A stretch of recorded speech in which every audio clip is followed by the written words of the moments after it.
Всем привет, это Александра Клименко, это «Нормально, делай, нормально, будет». И сегодня со мной очень необычный гость, Рафаэль Алвес.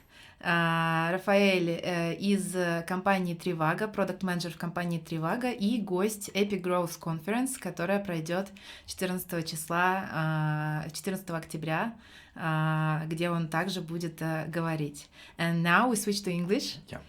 Because Rafael is an English-speaking guest of Epic Growth Conference. Hi, Rafael. Hi, здравствуйте все. I am very happy to be here with you. Thank you for having me here, and very happy to be in Moscow again.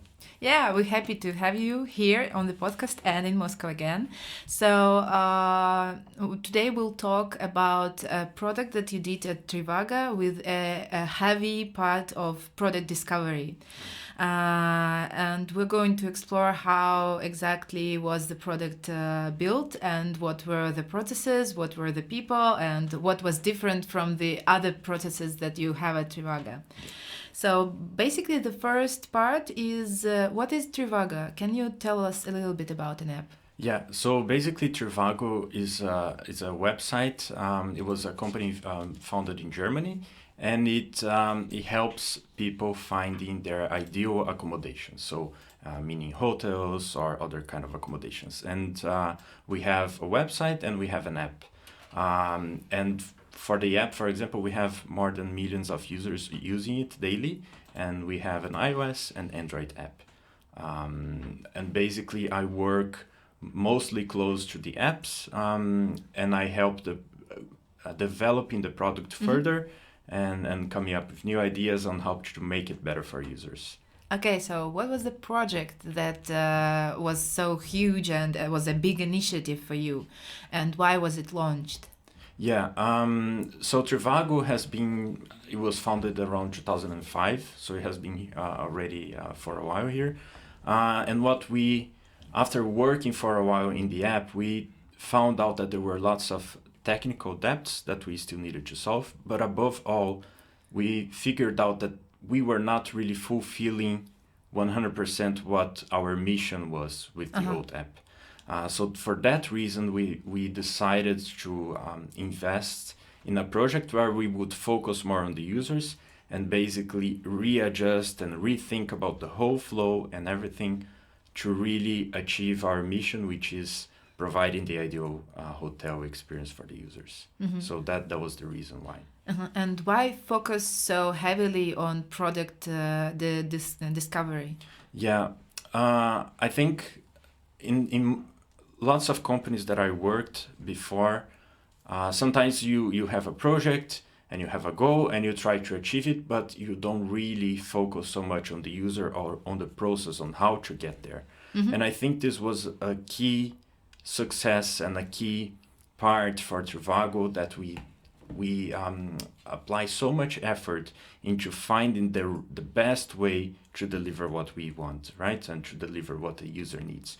So this whole process was mainly focused on finding out what the users really want and building and coming up with a plan to build the best experience. So that's why, yeah, we needed to do that. Was it different from the way you usually do things? I'm just a little bit hazy. Do you usually and always invest so much time into product discovery at Trivago? Usually at Trivago we do. So we do invest a lot of time into this. But I think this was a special case because it was something bigger. So we really needed our objective was to come up with a complete new app and start kind of from scratch. And for that reason, we really needed to find out exactly what was the user needs, so to make sure that we wouldn't get it wrong.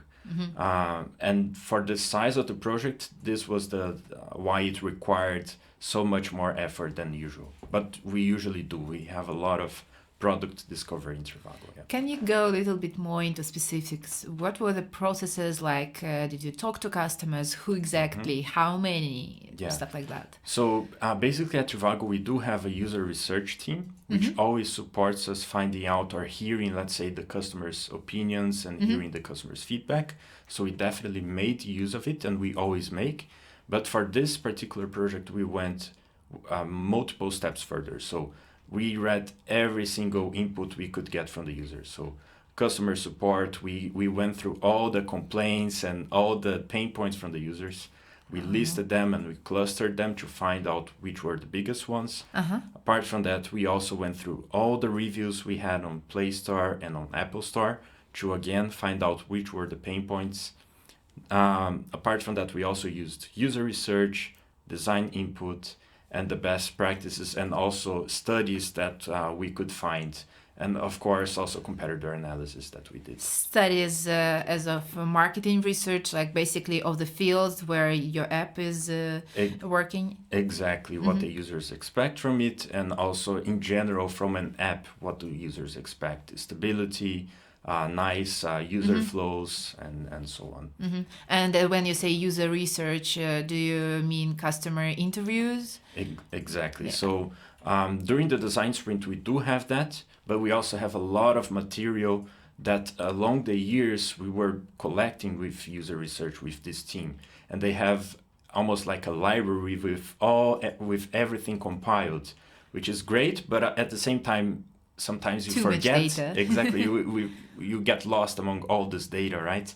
And this time we made sure that we could collect and go through everything that we could. And one more thing that I actually forgot to mention is using data that we also have, right? So how long do the users spend in the app? What do they do? What are their main actions? What is the flow, and so on? So this we also analyzed. What are the analytic systems that you use, by the way? We basically built our own analytic systems, so we do everything internally.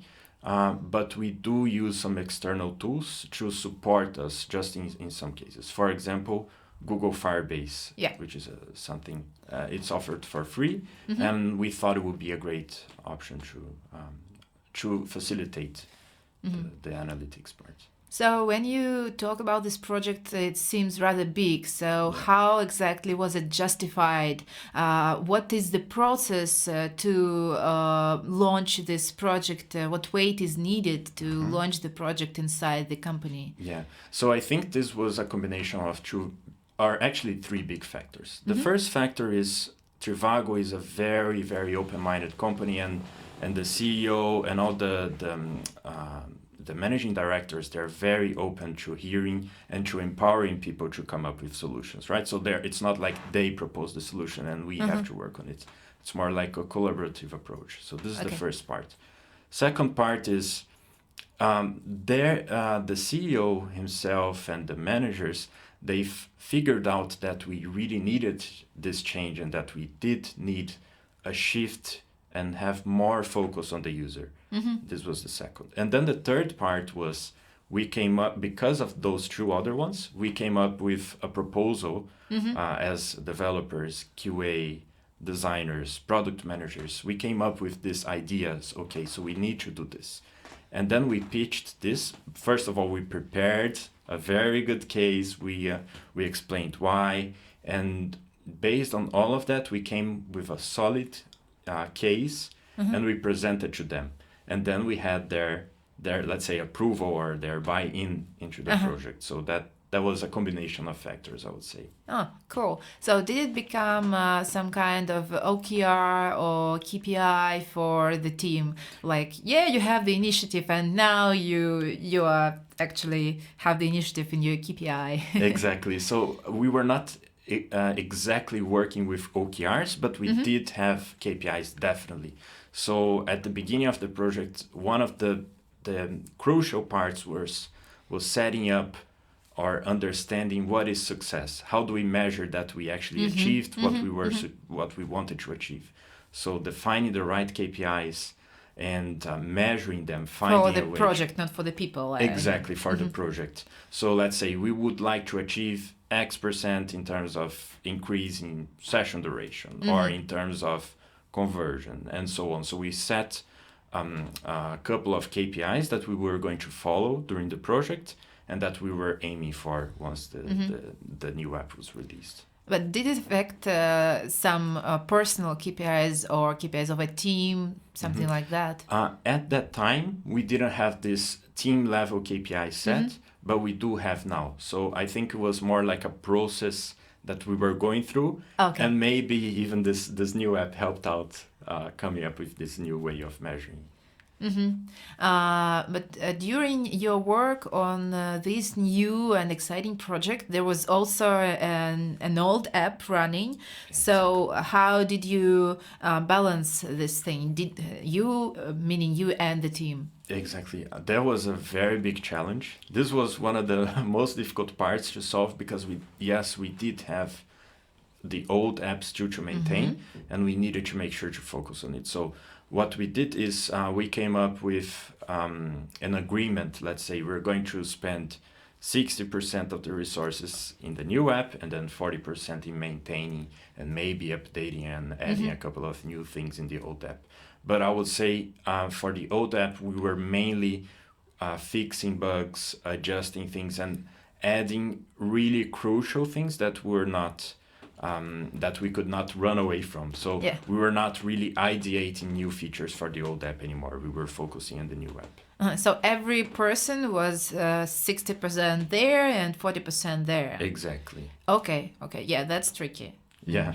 And what was exactly the team behind this project? Who were these people? I actually have to. I found it really impressive because of course, I was in other companies before, and I never saw such a project happen so quickly and with such high quality. So I'm really grateful for the team that was involved there. We had product managers, we had designers, QA who were testing the app, developers. Also, we had support from BI people analyzing data and so on, and of course support from the managers. I would say those, and of user support and user research. How many people were immersed in the project, like completely? I would say the main team that were really focused on the project was probably around 30 people, and then or even a little bit more. And then the people who were supporting partially in terms of BI, data analysis, and so on, maybe another 10. And how long was the project? You say it was very quick. Yeah, it was very quick in terms of initial launch. So the MVP, this we made in around 3 months from the start point where we came up with a new architecture and everything from scratch. So a new app, zero, through launching to real users. This was 3 months, but the whole process in terms of substituting the old app with the new one took around 12 months. So it was rather long.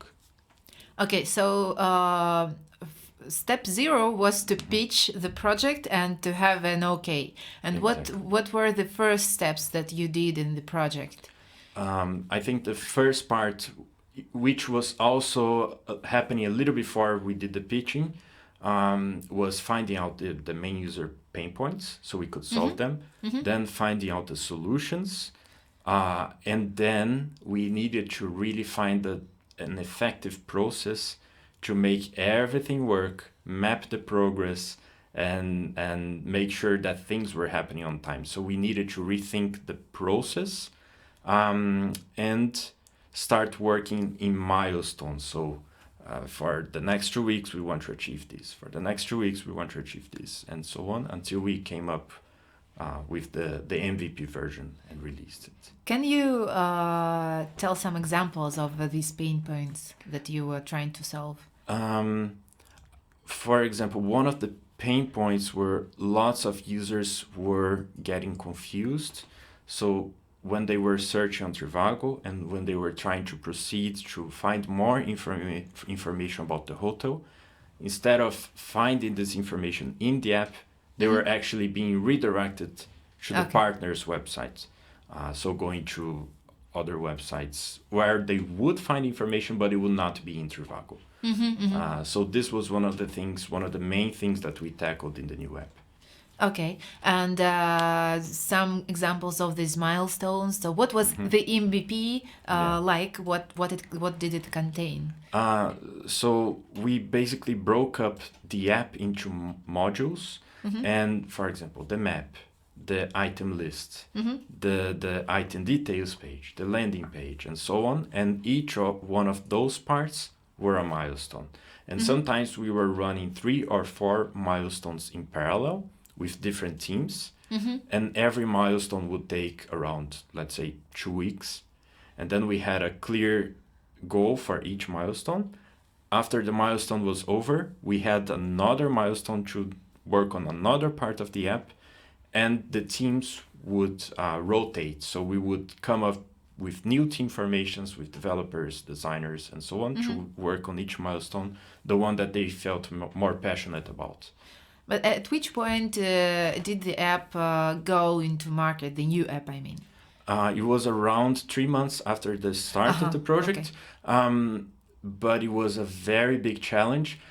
This we already knew, it would be a challenge, but the difficult part is you want to offer the best for the user, right? Yeah. But once you work on an MVP, you also know that you It's only not have the best. exactly, you only have the key features there. Yeah. So the first part of this was actually convincing people to release the app internally inside the company. So before this 3 months, we decided to release internally.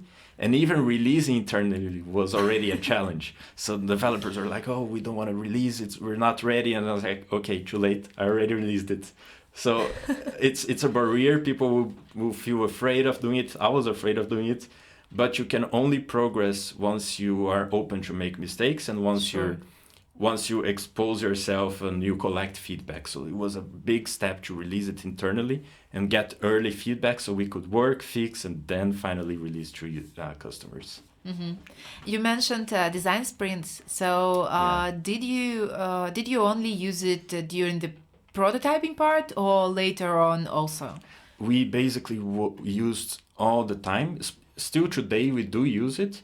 So what we do, well, in the very beginning, once we got the approval, we had these milestones. And for each milestone, before it would start, we would have a design sprint thinking exactly about that part of the app. So how can we get the map right for the users? This was the objective of the milestone, of the design sprint.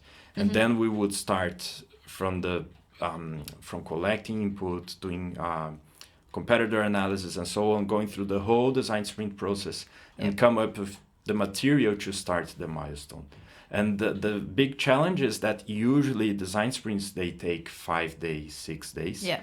And because we had this time constraints, we had to do it in 2 or 3 days. It was very intense and it was a lot of work, but in the end, I think we had a very nice outcome. Did all the team working on this new app participate in the design sprint, like testers and programmers and so on? Exactly. The whole team were involved, and I think this was a key part because who best to know, and they are in touch with the product every day. They know the pain points, they know the problems, and involving them was really crucial, not only in terms of outcome, but also in terms of team motivation. And I think it was a huge success and very good that we did involve them all. Yes. A little bit back to the old app. Was there ever during this new challenge a time where you couldn't keep up with this 40-60 proportion, so that something was really wrong in terms of metrics, revenue, or stuff like this, and you had to pull all the resources back to the old app? Yes, it was a constant struggle. So all the time we were in this struggle. Of course, we tend to be more passionate about the new product and we want to focus there. And then people also don't feel so motivated to work in the old app anymore. But every once in a while, we had some situations where we needed to focus on it. Can you give an example? An example was for a bug that happened in Arabic markets. And we needed to fix some RTL, so right to left issues, right?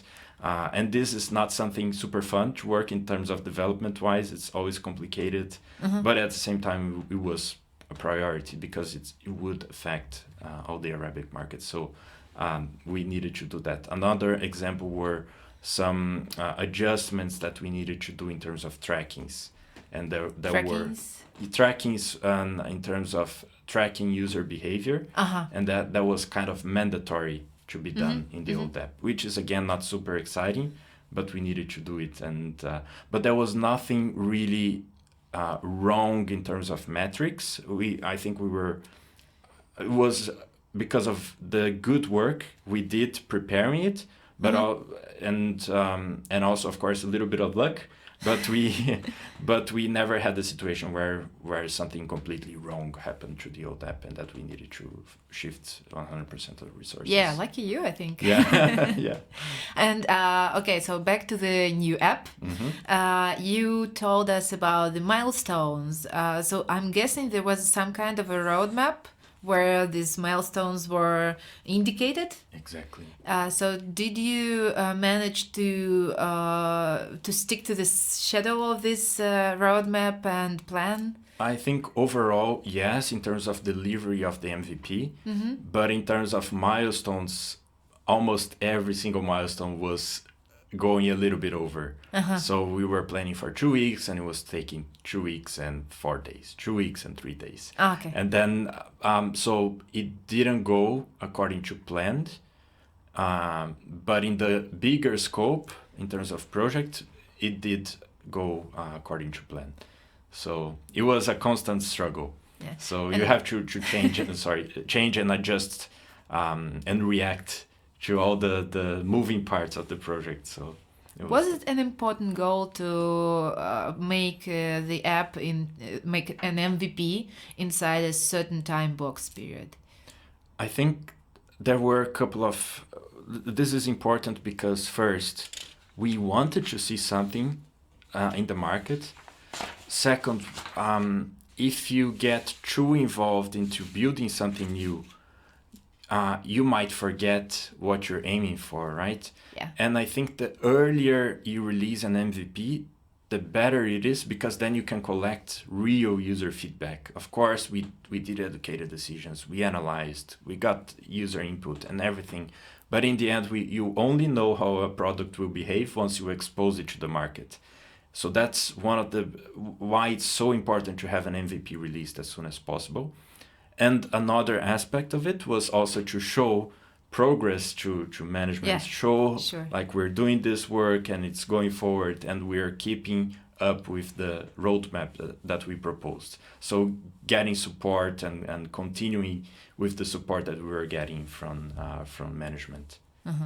Okay, so you release the MVP and something obviously goes wrong. I mean, something was not built right. So give me the examples. I have a very good example, which was the very first day when we released. Everyone was super excited. Externally already. Yeah, exactly. We released outside of the company to users. Yeah, but we released. It's very good product. Google allows us to release slowly, right? So we can release only to 1% or 5% of users. Yeah. Do a stage rollout, we call, and that's what we did. We released to 1% first, just to see if there was nothing wrong. Released. Next day, we were looking at the metrics. Everyone was checking. And then the bounce rate, which is the amount of users who open the app and then close immediately, skyrocketed. And everyone's like, what's happening? And then, of course, we paused the release, went back with the old app. And in the meantime, analyzing, and we had multiple theories. We thought it could be a bot. We thought it could be 100 different cases. And we spent 3 or 4 days thinking about a solution until we found out why it was happening. It was basically an automated process by one of the SDKs or one of the external one of the external vendors that we were using inside the app that was triggering the app to be open in the background and closed again, and we thought it was real users. So our metrics were showing that users were opening and closing the app, but it was actually an automated process. So in one sense, it was not bad because the real users were not affected, but internally it was a big hit because we saw this and it looked horrible. So, I feel you. So it was hard. It was a very hard week. I hear that you used the same customer base that used the old Trivago app, Yeah. and you proposed the MVP version for them, right? Exactly. We had discussions in the beginning of the project. Should we come up with a new app with a different name? So we tested out, and we had multiple discussions about it. And in the end, we thought it would be easier to just have the same product and expose to the same user base, because then it's more comparable also. If you come up with a new product, then you have different users. There are other factors that might not allow you to compare one-to-one with the old app. Yeah, but was it the same audience and new users, or the same actual old users given the new app instead of an old app? It's a mixture of both. So once we release a new version of the app, new users can download. So let's say 100 people enter Play Store, they see Trivago app. Then one person will be exposed to the new one, and the other 99 will see the old. One. And so this for new installs and for updates as well. So some people had the old version of the app, updated the app, and got the new one. Okay, so I'm very interested in the reaction of these old users that had this old app, and now for some reason they have a new, like sort of improved, but still an MVP version. Exactly. So what was their reaction? Did you have customer support giving you all the comments, all the feedback from these users? I would say in the very beginning we were super optimistic, because we thought, okay, we are providing a great product. Over optimistic. Exactly. Yes. And then once we released, and we saw that some users that were updating the app, they were a little bit frustrated about it. Yeah. Because the thing we have to keep in mind is that in general, the users download the app, and the ones who don't like it, they're going to uninstall. The ones who like it are the ones who actually liked the old structure of the app. So once you update it, it's natural to have a curve and to have users taking time to get used to the new structure. And not all of them are going to get used to it, because the ones who stick to it were the ones who were used to the old one. So we definitely saw that. And it was, again, another small hit. But we also understood that, and we measured that with the help, for example, from Google and internal tools that we had. So we saw that this was a natural curve that we should expect. So the churn that you had because of the switch of the apps was in the margin of what you expected. Exactly. Okay, that's good actually. So overall, when you released the new app, not as an MVP version but as a complete version, did it meet your expectations? Sorry. Definitely. I think everyone was super happy about what was achieved. We definitely saw the results in terms of metrics, so we achieved what we were expecting. It was not easy, of course. We had multiple steps where we were like, oh, this is not working, why? But at the end, we've managed to deliver what we wanted and actually exceed some expectations. And I also think this was a huge impact, not only for users, for app users and for the apps team, let's say, but also to the whole Trivago company as a whole, right? Because still today, we have multiple examples of people doing projects, coming up with new ideas, and they are all thinking about the app. They're saying, oh, the app, they did this, and they've managed to do this. Why can't we do this on the web as well? And in the past, it was the opposite. We were always trying to catch up with the web. So now it's now you're the leaders of the changing race. So it's super exciting to see this, and I think it's a good sign that other people are also inspired by this, and everyone is working to provide the best customer experience. Very excited, very cool. But what wasn't so great in the release of the new app? I think there were definitely some learnings we gathered. So, for example, what I mentioned before, we knew from user research that users wanted to explore more content in the app. So our solution after the design sprints and after the user research was, okay, we're going to kind of force the users to go through a funnel where they see the hotel. The next step is seeing information about the hotel that they're looking for. And the next step, selecting the room. And the next step, then they go to the advertiser's website, to the partner's websites. So this everything, okay, that's the way to go. We did it and we released to the market, and then we got the feedback, right? So we measured the numbers and we saw, okay, the users, not everyone expects this. So we came back to the board and we needed to rethink the flow to adjust it, because some users want this, some users don't. And then we needed to adjust to allow users to go early stage in the funnel also to partners' websites.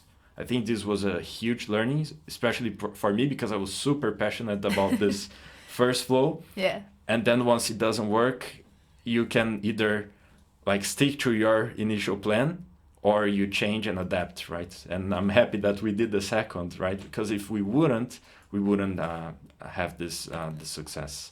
Sure. That we did. Yeah. So was there something else unexpected during the launch of this new app? I think it was this part in terms of KPIs and definitely the main problems that we measured in the beginning, for example, the bounce rate that was going high, and other unexpected turns. There were definitely multiple, but I can't remember any major ones. Okay. But there were definitely multiple small ones. Okay. Can you go through the process of deprecating the old app? So how did it happen? When exactly? Yeah. What we did is we started slowly increasing the stage rollout. So let's say in the very first day when we released it, we were releasing at 1%. Then we went to 5, 20, 25. At some point, we reached 50%. So 50% was in the old, 50% the new. And we kept this setup for quite a while because this would allow us to measure and to compare more equally those both versions. And then after we were sure we were doing the right thing, let's say, then we started pushing further to 60, 70, 80, and then 100. But it was a gradual process. And later, what followed was also marketing campaigns, email campaigns, and so on the TV spots, and so on.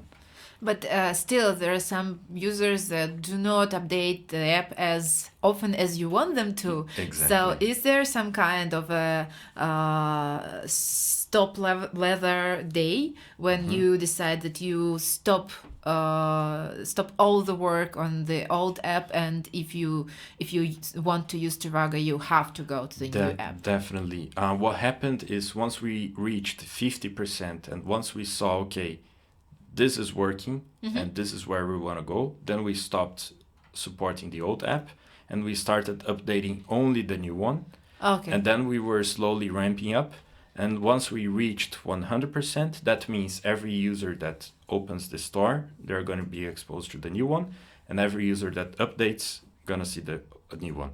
But the ones who don't update, they still have the old version, which we cannot do much about. We cannot force them to update. I mean, technically we could, but that's not the best user experience that we thought, right? So we just let them use the old version of the app, and whenever they would update, then they update. But the support is still there in terms of the servers are still working, they can still use the app, the searches are working, and so on. So there are still today people with the old version of the app.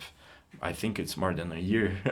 And can you say some kind of like percentage of MAU? What percentage still uses the old app? I can't really recall the exact numbers, but I would guess around 4%, maybe. 4%. Oh yeah, it's quite a small percent. I think. Yeah. And Google now allows us to. So we definitely had some mechanisms. Let's say some kill switches that we could use to force users to update the app. So once you open the old version, you would see a screen saying, okay, you cannot use the app unless you update. They do this a lot at Facebook, I think. Exactly. Yeah. So we had this. If we wanted, we could make use of it, but we decided to let the users decide when to update, because we didn't have an urgency in terms of technical urgency to make the users switch. Yeah. And is there any resources that still maintain, in terms of development team, I mean, that still maintain the old app? No. Now it's 0 people maintaining. In terms of, we have automated process to watch the servers and see if they are still working. And of course, whenever there's a problem or something, then we fix that. But in terms of updating and having new releases, we don't have that anymore. Yeah. Okay. So can you talk about some results, difference between the old app and the new app? What metrics skyrocketed? Yeah. I unfortunately cannot share the exact numbers, but I can definitely say that users now, with the old version of the app, they were mostly going direct to partners and finding the information there, and then booking or not there, right? And then for the new app, the difference that we saw is that the users were consuming content much more on our side. So for example, session duration we call, which is the amount of time users spend in the app, increased. Bounce rate, number of people who open the app and then close immediately or after 10 seconds, decreased, which is also good. The amount of people who open the app and then perform a booking or make a reservation also increased. This was an indicator to us that, okay, we are building the right product, because now users can find more confidently their ideal hotel, right? And also the amount of users consuming content and then going to the partner's website to perform a booking increased. So what we see is we are providing more valuable leads, let's say, to our partners. So basically the users who leave the app, they are now ready to book. They are much more, they have a much higher booking intent once they go to the partner's website. So the LTV of users, I guess, also increased. Exactly. Can you tell us a little bit, like roughly, like 10%, 2%, 20%, I don't know. In terms of LTV, I don't know exactly. I can't recall the numbers, but in terms of the amount of users who open the app and then book, I think this was around double digits. Wow. Yeah. Wow, that's really a huge result. Yeah, that was really exciting. That's very cool. Any specific plans for going forward with the new app? Maybe some huge, big new releases there? So at Trivago, we usually like to do, let's say, baby steps. And we always experiment everything we do. And in general, we release small features, test, and release. Small features, test, adjust, and so on. The new app was kind of an outlier because we had that three combinations, right? We had the direction, the pitching, and so on. So that was the environment, and that was a different setup. So we usually don't go for that. I don't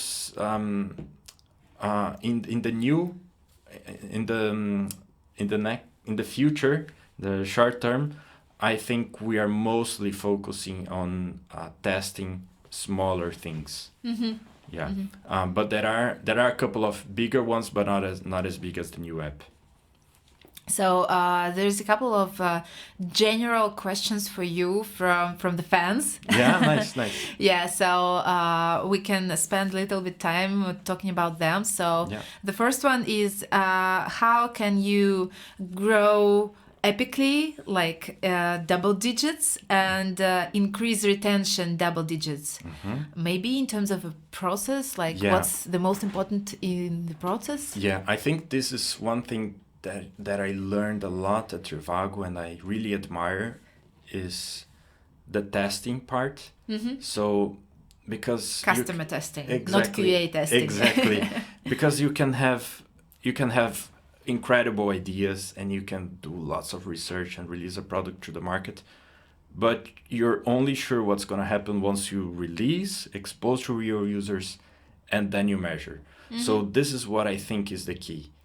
Testing. So doing changing something that you believe makes sense based on studies, based on your process, right? Yeah.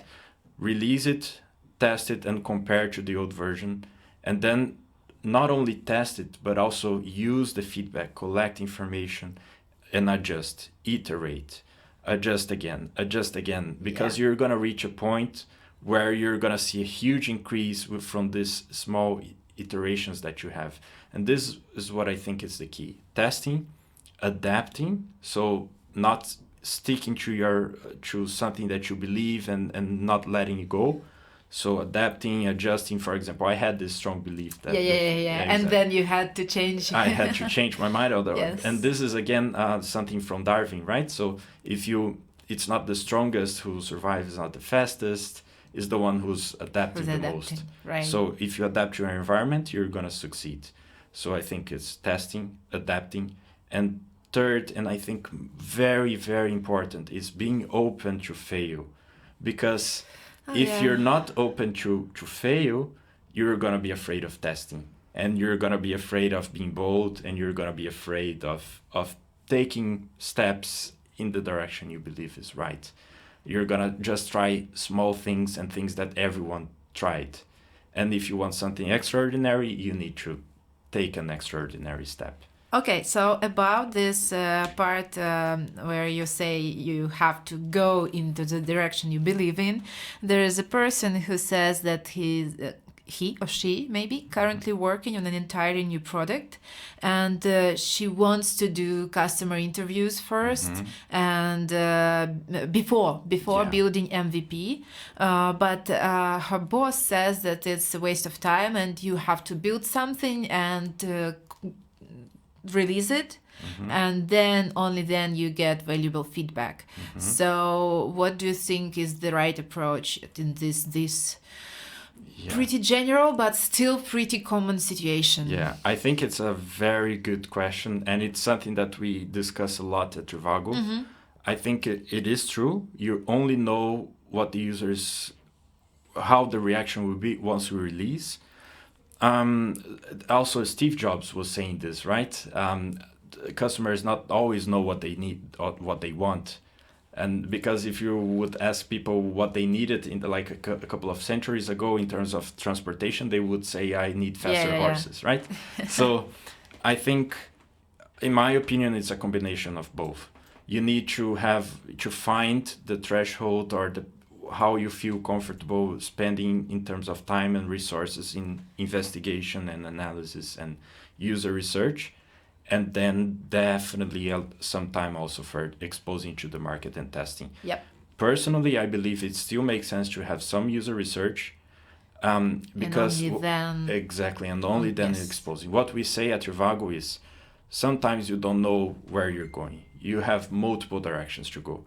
But user research will tell you, okay, go right or go left. And then you say, okay, now I go right.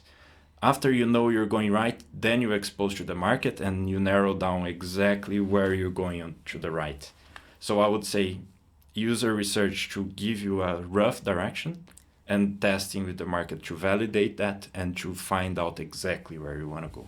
Perfect. Yeah. Thank you very much. I think this is the end of our podcast. And thank you very much for being here, for coming to the studio, and for coming to Moscow to Epic Growth Conference, where you will be saying something from the stage on the 14th of October. So it was very nice talking to you. Yeah, thank you very much for having me here. Super happy to be in the podcast, and also super happy to visit Moscow again. I love the city. Yeah, thanks.